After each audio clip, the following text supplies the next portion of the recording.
Mesdames, Messieurs, bonsoir, merci de votre fidélité. Voici le sommaire de cette édition. La Commission nationale technique chargée des réformes politiques et institutionnelles a été installée ce vendredi par le chef de l'État. Les membres de la dite commission feront des propositions et des suggestions au gouvernement dans la perspective de la révision de la Constitution. Et puis le gouvernement va faire la lumière sur les affrontements qui ont eu lieu cette semaine à Banté et qui ont fait un mort et plusieurs dégâts. Une enquête est ouverte à ce sujet, c'est l'essentiel à retenir de la déclaration faite ce vendredi par le ministre de l'Intérieur. Le Fonds de développement de la formation professionnelle, préoccupé par le renforcement des capacités des entreprises, il a initié ce vendredi une rencontre au profit des chefs d'entreprise à la CCIB à Cotonou.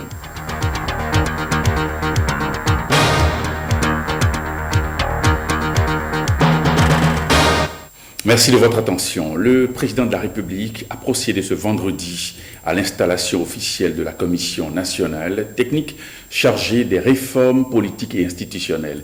C'était au cours d'une cérémonie fort simple à laquelle ont pris part des personnalités de la classe politique et les membres du corps diplomatique. Renaud Akako. C'est une cérémonie à la fois brève et solennelle qui a consacré l'installation des membres de la commission technique chargée des réformes politiques et institutionnelles. Ils sont au total 30 et ils ont reçu mandat du chef de l'État pour passer au peigne fin la loi fondamentale et les textes dérivés afin de renforcer l'état de droit et surtout construire les bases d'un véritable équilibre structurel et fonctionnel des institutions de la République. Il s'agit pour l'essentiel d'une initiative qui vient concrétiser l'un des engagements pris par le chef de l'État avant son élection. Lors de mon investiture à Porto-Novo le 6 avril 2016, je me suis engagé à mettre en œuvre de manière consensuelle au cours de mon mandat les grandes réformes politiques et institutionnelles qui donnent à notre pays d'être un état de droit moderne, respectueux des principes de la démocratie et dont les institutions ainsi que l'administration publique sont résolument au service du citoyen et de son bien-être. C'est ce à quoi je voudrais vous convier en tant que membre de la commission technique chargée des réformes politiques et institutionnelles que j'entends soumettre à la représentation nationale et plus tard au peuple béninois par voie de référendum. Les personnalités membres de cette commission sont issues de divers horizons. L'expertise et l'expérience qu'elles ont su accumuler vont aider à aboutir assez rapidement à un projet qui synthétise les réponses les plus adéquates aux aspirations politiques actuelles et futures. Devant l'auguste assemblée réunie dans la salle des ambassadeurs au palais de la Marina, le chef de l'État a exhorté les uns et les autres à poser en toute objectivité le diagnostic qui s'impose afin de rechercher et de trouver les solutions idoines. L'objectif, vous en doutez bien, est de parvenir au thème de nos travaux dans un grand élan consensuel à initier et engager la restauration de l'état de droit, le renforcement de la démocratie par un rééquilibrage des pouvoirs des institutions constitutionnelles, l'amélioration de la gouvernance politique, celle des affaires publiques, la consolidation de l'unité nationale et l'essor économique de notre pays. Les pistes que je vous suggère ne sont pas limitatives. Toutefois, doivent demeurer intangibles toutes les dispositions qui organisent la forme républicaine de l'État, le régime présidentiel, la laïcité, les libertés individuelles et l'alternance politique. Après avoir traversé plus d'un quart de siècle et suscité moult discussions parfois de haute volée, la Constitution béninoise du 11 décembre 1990 s'apprête à opérer sa mue dans un élan consensuel.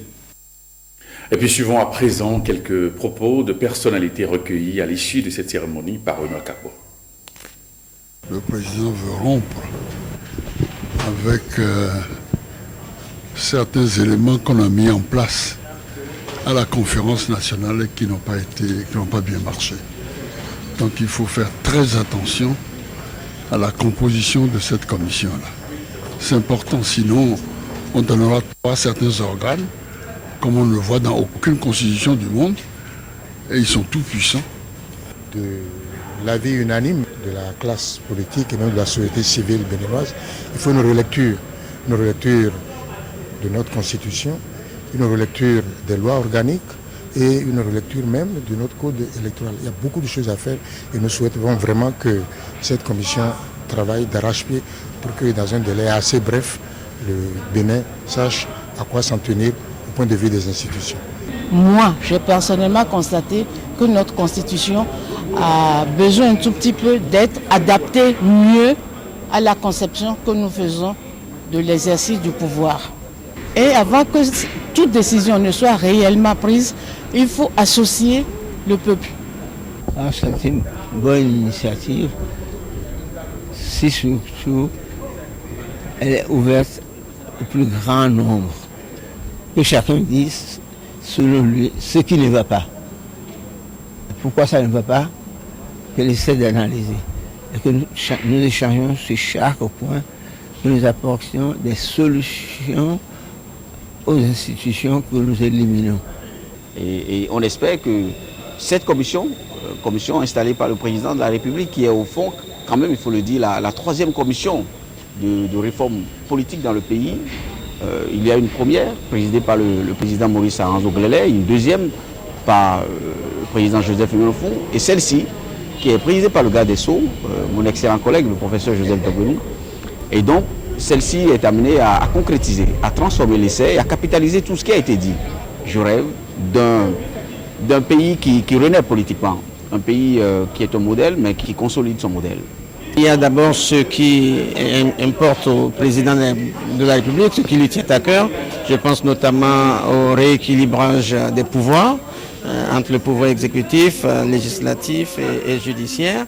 Il y a ensuite la question des mandats qui préoccupe le président de la République. Mais au-delà de cela, c'est vrai qu'il a également parlé du système partisan sur le plan purement politique. Et donc, en dehors de ça, je pense qu'il y a nécessité de réfléchir, par exemple, sur des choses tout aussi symboliques, importantes, notamment la concentration des élections dans une période donnée de l'année, ce qui suppose peut-être, pourquoi pas, une harmonisation des mandats, afin que tous les 5 ans, on consacre 3 mois, voire 6 mois maximum aux élections et que le reste de l'année du mandat soit prévu pour travailler pour l'intérêt du Bénin. Ce qui se dessine n'est rien d'autre que ce que le président de la République, ancien candidat, avait prévu dans son projet de société. Les réformes institutionnelles, il les avait annoncées. Il a fait campagne sur cette base-là.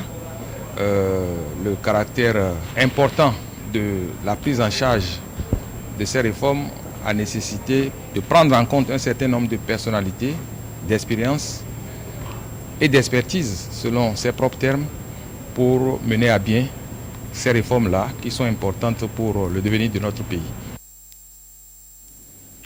Une enquête est ouverte pour situer les responsabilités du drame de Banter, le drame survenu mardi dernier.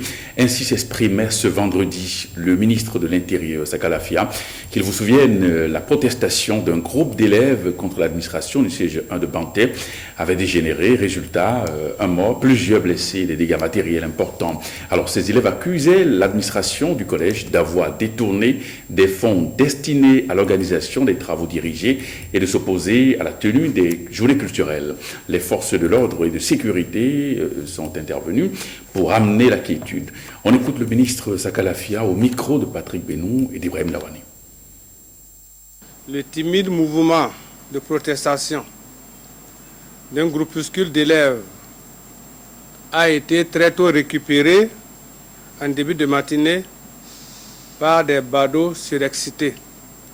Après avoir mis le feu à des barricades faites de pneus et de bois érigées par leurs soins, et ceci sur la voie inter-État, perturbant du coup le trafic, plus rien ne résistait à leur furie.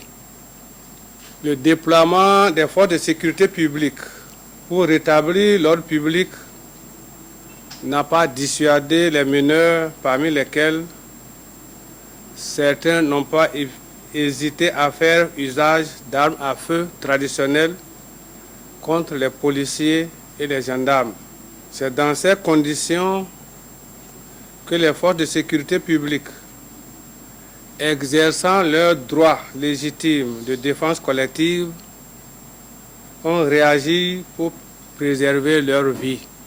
Malheureusement, l'un des meneurs, exploitant forestier de profession, a trouvé la mort. De même, plusieurs blessés ont été enregistrés, aussi bien dans les rangs des forces de sécurité publique que parmi les manifestants. Il y a des blessés qui sont encore en soins dans les hôpitaux. Actuellement, la situation est sous contrôle. Une enquête est déjà ouverte à cet effet au fin de situer les responsabilités. Les manifestations spontanées sur la voie publique constituent des infractions à la loi pénale. J'invite par conséquent la population au respect des textes et lois en vigueur dans notre pays.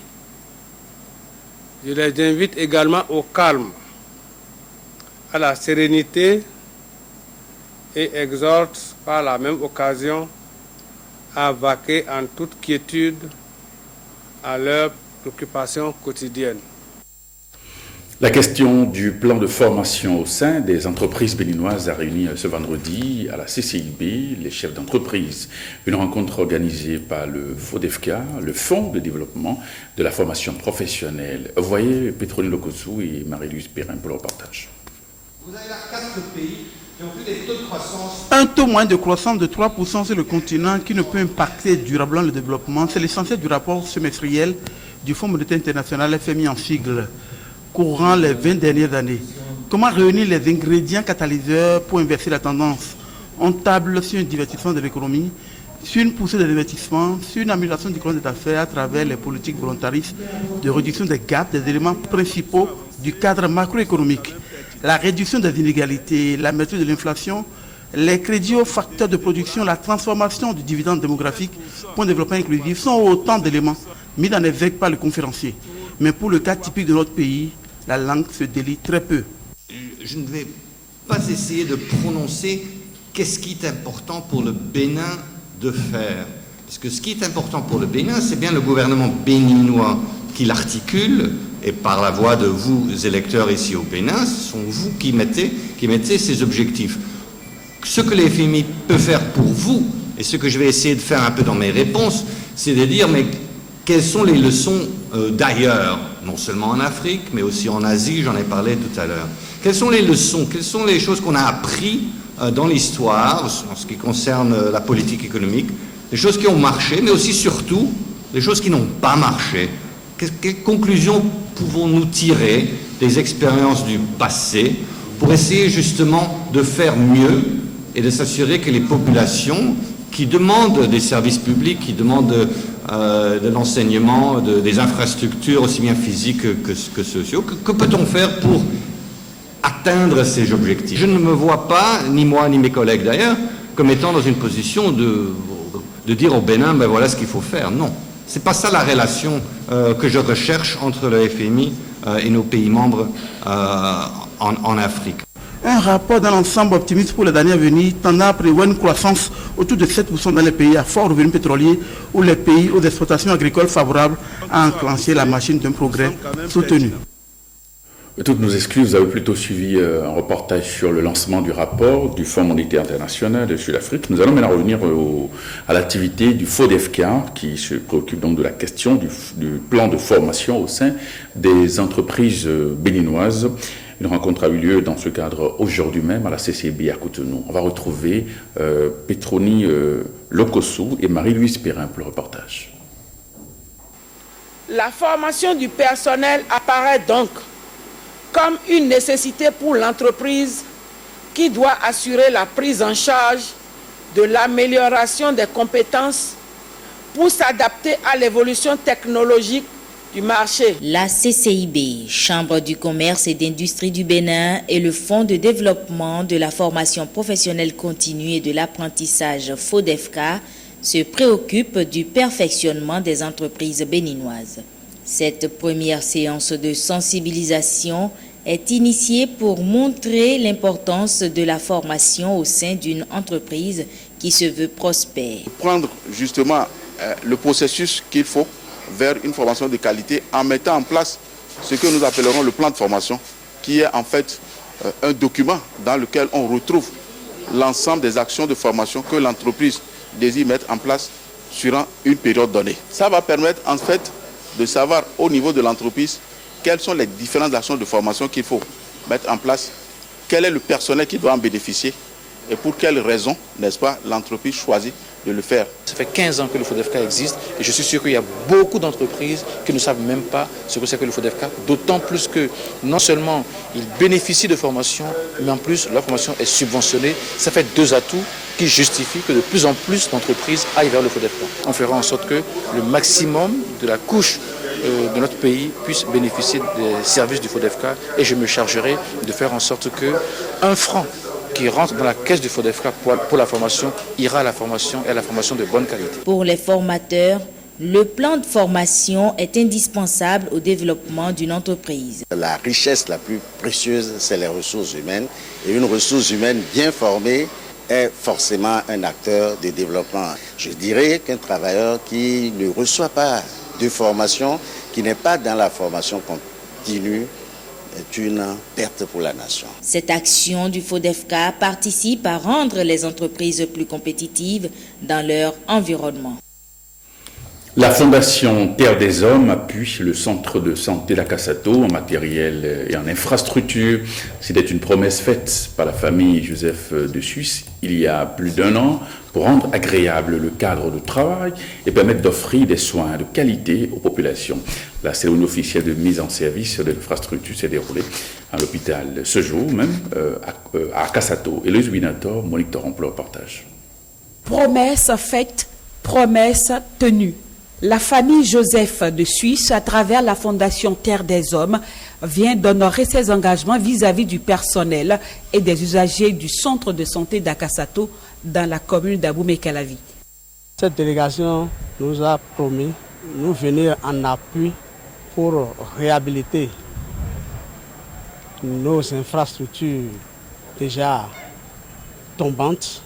Et aujourd'hui, c'est devenu une réalité. En 18 mois, la diligence a été faite.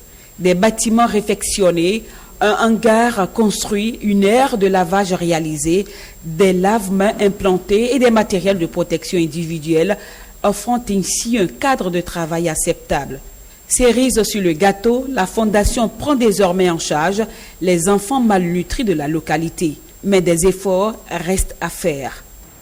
Dans le but d'améliorer la qualité des soins, le centre de santé a besoin d'un laboratoire, d'une salle de chaîne de froid appropriée, d'un incinérateur semi-électrique. C'est un appel à l'endroit de toutes les bonnes volontés, un appel qui a déjà reçu un écho favorable. La famille Joseph reviendra d'ici peu de temps. Ils viendront constater les travaux. Et si possible, nous les convaincrons ensemble de continuer. Leur appui.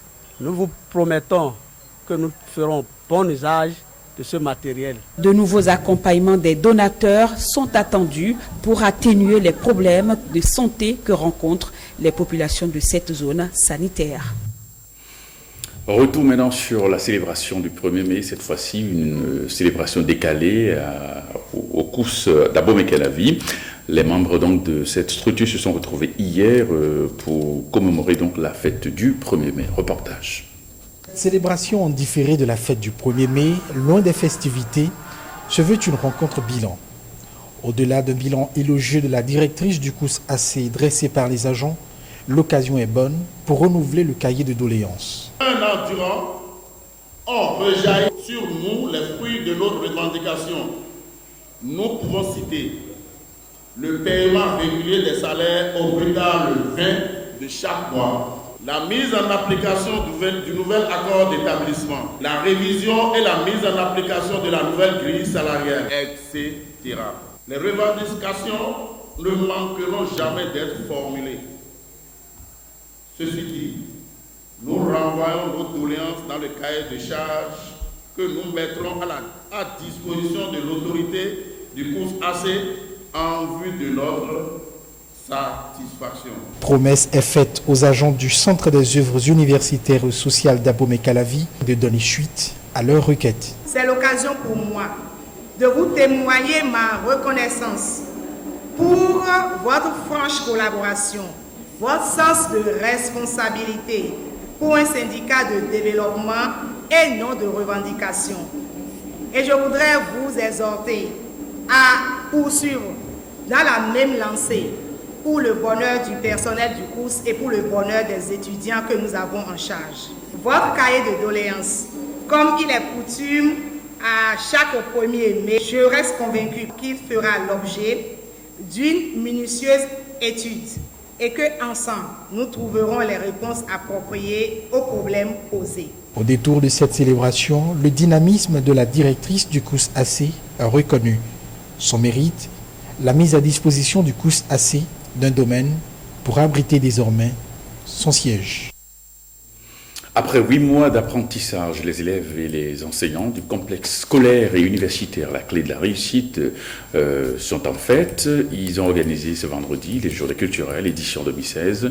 Le lancement des activités a eu lieu sur le site d'Abomey-Calavi. Jérôme Bon.